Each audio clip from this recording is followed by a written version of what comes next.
2018, I signed with him the deal. I signed with him, Macron and Merkel, we signed ceasefire. Ceasefire. All of them told me that he will never go. We signed him with gas contract. Gas contract.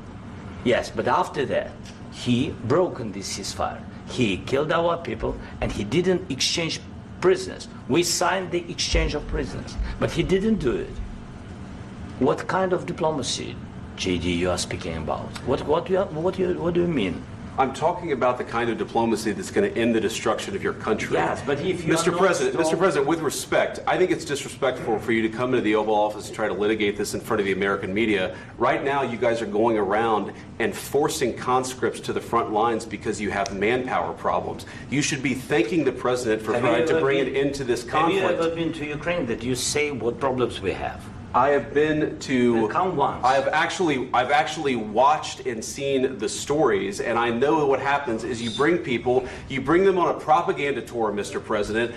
Do you disagree that you've had problems bringing people into your military? And do you think that it's respectful to come to the Oval Office of the United States of America and attack the administration that is trying to prevent the destruction of your country? A lot of questions. Let's start from the beginning. Sure. First of all, during the war, everybody has problems, even you, but you have nice ocean and don't feel now, but you will feel it in the future. God bless. You don't know that. God bless. God bless. You will not have a war. Don't tell us what we're going to feel.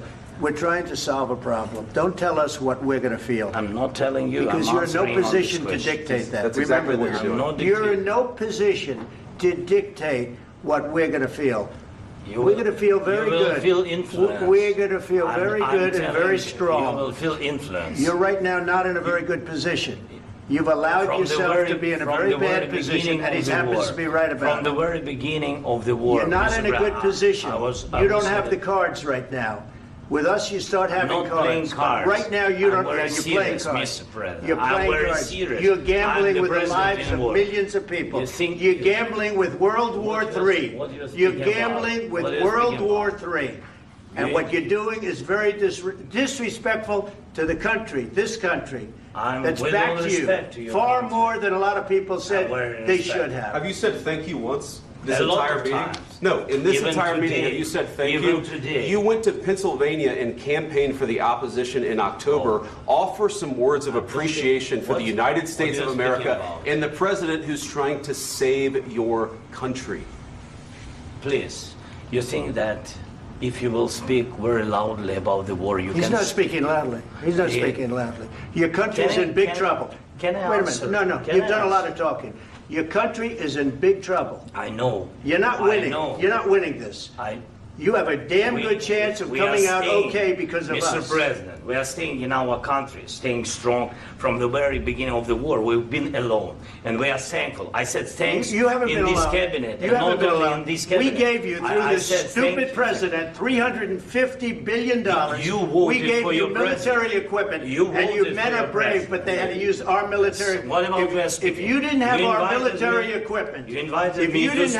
military equipment, this war would have been over in 2 weeks. In 3 days. I heard it from Putin. In 3 days. This is something maybe new. Less. In 2 weeks. Of course, yes. It's going to be a very hard thing to do business like this. Again, just say thank you. I said a lot of times to American people. Accept that there are disagreements, and let's go litigate those disagreements rather than trying to fight it out in the American media when you're wrong. We know that you're wrong. But you see, I think it's good for the American people to see what's going on. I understand, sir. I think it's very important. That's why I kept this going so long. You have to be thankful. You don't have the cards. You're buried there. Your people are dying. You're running low on soldiers. Listen, you're running low on soldiers. It would be a damn good thing. And then you tell us, I don't want a ceasefire. I don't want a ceasefire. I want to go and I want this. Look. If you could get a ceasefire right now, I tell you, you'd take it so the bullets stop flying and your men stop getting killed. Of course, we want to stop the war. But you're saying you don't want a ceasefire. But I said to you, I want a ceasefire. With guarantees. Because you'll get a ceasefire faster than an agreement. Ask our people about ceasefire, what they think. That wasn't with me. That wasn't with me. That was wasn't with with a guy named Biden, who was not a smart person. This That is was your, with, this that is was with your Obama. president. It was your president. Excuse me. That was with Obama, who gave you sheets, and I gave you javelins. Yes. I gave you the javelins to take out all those tanks. Obama gave you sheets. In fact, the statement is Obama gave sheets and Trump gave javelins. You got to be more thankful, because let me tell you, you don't have the cards. With us, you have the cards. But without us, you don't have any cards. One more question to Mr. Vice President. I'm sorry. It's going to be a tough deal to make, because the attitudes have to change.